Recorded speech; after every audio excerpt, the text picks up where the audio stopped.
how can we have confidence in the testimonies of the 3 and 8 witnesses of the Book of Mormon when some of them later left the church? If these witnesses were so confident about what they saw, why did so many of them peace out of the early LDS church? Imagine that you're standing next to Joseph Smith while he summons forth a holy angel from God, and then later on you're going to distance yourself from him? It seems odd that God would handpick so many witnesses only for a bunch of them to later decide that Joseph Smith was a fraud. Maybe they stuck with their unsigned testimonies because admitting that they were duped or part of a con would have been way too embarrassing. Or maybe, just maybe, they were just simply mistaken about what they saw. It happens all the time. Despite many of these witnesses leaving the church or distancing themselves from the church or Joseph, they never recanted their testimonies. Even with all the trials that they went through in their lifetime, they always stuck with their testimony and never wavered from it.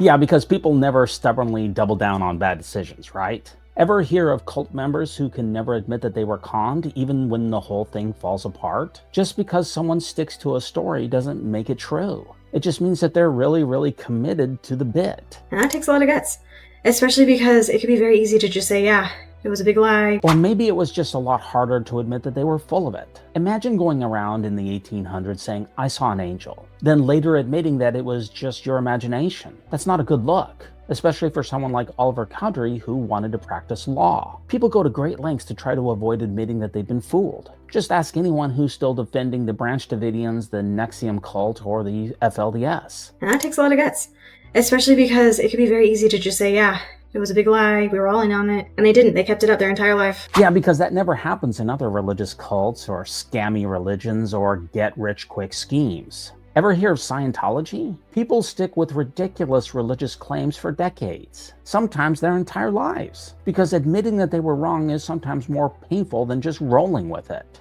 And here's another important point. It's not like we have to say that the witnesses were lying. They could have just been mistaken. But they knew what they saw and experienced and couldn't go back on it, which is something I respect. Except what they saw depends on the version of the story that they would later tell. Some of them claimed that they saw the plates or an angel with their spiritual eyes, while others claimed it was a literal physical experience. Seeing a vision with an eye of faith is far different than seeing something in physical, actual, empirical reality. If the witnesses' testimonies were so solid, why do they sometimes sound like they can't get their stories straight? With them staying true to their testimony, despite the consequences that were there, they still stuck with their testimonies and were committed to it. Again, listen to me. Commitment doesn't equal truth. People dedicate their lives to all kinds of nonsense. Flat earthers, QAnon conspiracy theorists, and that one guy who still thinks that New Coke was a good idea. Just because they never back down doesn't make them right. Heck, the bloodthirsty 9/11 hijackers, they stuck with their testimonies all the way to the end too. What does that tell us about the truthfulness of their maniacal beliefs? Absolutely nothing.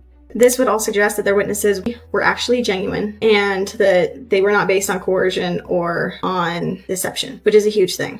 Or it suggests that they were too deep into the game to back out without looking like complete fools. Remember, most of them were family or even best buds to Joseph Smith. Because there are so many thoughts on why they might have stuck with their testimony and how it could have all just been a scheme and a plot, and all evidence would suggest otherwise. Do you really think that they would just say, oops, never mind, we made the whole thing up? They had every reason to stick to the script, no matter what, regardless of whether they left the church. All evidence would suggest otherwise. All evidence suggests otherwise?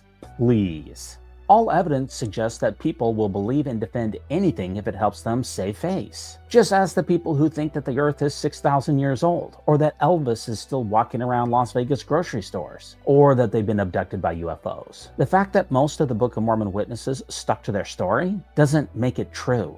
It just makes it their story. It could have all just been a scheme and a plot.